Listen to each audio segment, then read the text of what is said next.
अस्सलाम वालेकुम। जिन एलिमेंट्स को आप लोगों ने हाईलाइट किया था वो मैं बनाना आपको बता रही हूँ। तो सबसे पहले ये लीव है। तो इसके लिए आपको क्या करना है कि सिंपल सा आपने उल्टा सी बनाना है। ठीक है, इस तरह से उल्टा सी या नून आपने बनाना है। फिर यहाँ से एक लाइन लेके बीच में लेके जानी है और इस तरफ से भी एक लाइन बीच में लेके जानी है और इन दोनों के बीच में से एक पत्ता उठा के बीच में ले आना है। बेसिकली बनता ये किसी और तरीके से है, लेकिन क्योंकि अभी आप लोग बिगनर्स हो तो इसलिए ये बता रही हूँ। बनता ये इस तरीके से कि पहले हमें एक लीफ बनाना है, उसके बाद फिर दूसरा लीफ बनाना है और उसके बीच में हमें तीसरा लीफ बनाना है। तो जिस तरह से आपको ईजी लगे आप लोग बनाइए, ठीक है जी। अच्छा जी, तो उसके बाद किसी ने मुझे कहा था कि ये जो बंच है छोटे छोटे लीव्स का, ये भी बता दें। तो देखिए लाइन ली है, उसके बाद मेहंदी को प्रेशर दिया, हल्का सा डॉट डाल के लाइन का और उसको प्रेशर देते हुए नीचे लाएं। बिल्कुल हल्का सी ये लाइन लगानी है, इसे यहाँ से प्रेशर देना है मेहंदी को।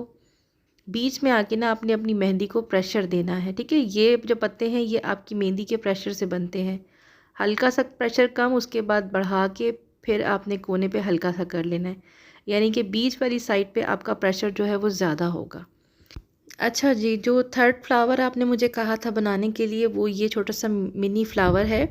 अच्छा, मैं बॉक्सेस जो है वो आप लोगों को बनाना नहीं बता रही हूँ क्योंकि बॉक्सेस तो वो इजी से हैं, तो इतना कोई डिफ़िकल्ट काम नहीं है। इसके जो अंदर के एलिमेंट्स हैं वो बता देती हूँ मैं आपको। तो देखिए यहाँ पे इसको इस तरह से आपने राउंड करना है। राउंड करने के बाद इसको बंद कर देना है और उसके ऊपर हल्के हल्के से आपने ये जो हम्स हैं या जो यू शेप हैं ये आपने डाल देनी है। और उसके बाद यहाँ पे इस तरह से आपने लीव्स जो हैं वो छोटे छोटे से बनाने हैं, वैसे ही बनाने हैं। नीचे से नोक बनानी है और हल्का सा प्रेशर देना है मेहंदी से और ऊपर की साइड पे लेके आना है। तो ये आपके इस तरह से बन जाएंगे, ठीक हो गया। लेकिन दोबारा से मैं बताती हूँ कि किस तरह से बनेंगे। ये इस तरह से आपने राउंड किया। राउंड करने के बाद इसके साइड्स में आपने इस तरह से बारीक वाली जो यू शेप है वो बनानी है। और उसके बाद आपने क्या करना है कि आप लाइंस डाल लीजिए इस तरह से। देखिए जिस तरह से आपको इजी लगता है ना बनाना, आप उस तरह से बनाइए। और यहाँ पे देखें, इसको हल्का सा मैंने डॉट डाला और इसको मैंने लंबा कर दिया है।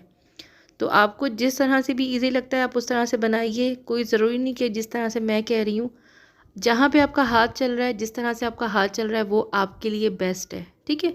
तो ये देखें, ये इस तरह से बन जाएंगे अंदर वाले भी इसके। उसके बाद आपने ये जो बॉक्सेस हैं, इसका कहा था कि ये बॉक्सेस किस तरह से बनेंगे जिसके अंदर लाइंस लगी हुई हैं, ठीक हो गया। तो ये लाइन वाले जो बॉक्सेस हैं ये देखिए आप, इनमें क्या है कि जो लाइंस है ना उनका क्वार्टर क्वार्टर लेना है। जितने भी बॉक्सेस हैं उसका क्वार्टर लेना है, ठीक हो गया। यानी कि जो एक लाइन है उसकी क्वार्टर से आपको एक लाइन लगानी है, फिर नीचे वाली लाइन की क्वार्टर से लाइन लगानी है। जैसे ये लाइन है, इसका क्वार्टर मैंने नापा और ये लाइन लगा दी। फिर नीचे वाली लाइन जो है इसका भी मैंने क्वार्टर लगाया। अब मैंने यहाँ पे लाइंस के नाम भी लिख दिए, 1 2 3 और ये ऊपर वाली 4 है।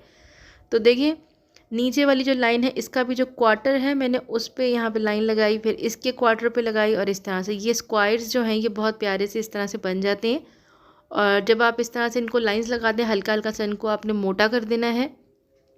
और मोटा करने के बाद जो इसके बॉक्सेस हैं, इन बॉक्सेस को आपने एक दफ़ा फिर से हाईलाइट करना है। थोड़ा सा मोटा करके इसको हाईलाइट करेंगे ना तो आप देखेंगे बिल्कुल सेम टू सेम बन जाएंगे और ये लगेगा जैसे ये रिंग रिंग से बने हुए हैं। तो ये बहुत ही खूबसूरत लगते हैं। ये ज़्यादातर होते हैं दुल्हनों की इस्तेमाल, कि जब हम दुल्हन को फिलिंग कर रहे होते हैं तब इस्तेमाल करते हैं, ठीक है।